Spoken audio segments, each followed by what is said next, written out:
Lundi 24 août, deuxième jour de la caravane des infrastructures dans la province du Congo central. Sous la conduite de l'ingénieur Nico Nzaou, directeur général de l'Agence congolaise des grands travaux, le ministre des Infrastructures et Travaux publics, l'honorable John Bonzalunda, a inspecté les routes Manterne Tchela Singini et Lukula Mbatakosi, Sioni Batambengi Mbatakosi.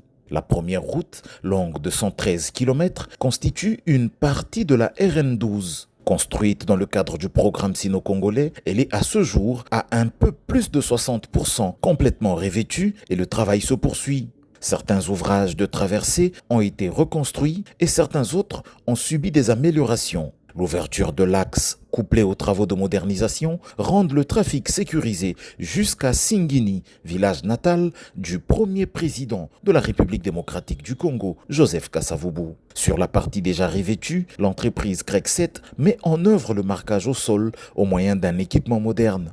Les deux derniers axes visités font partie d'une nouvelle concession en cours de développement.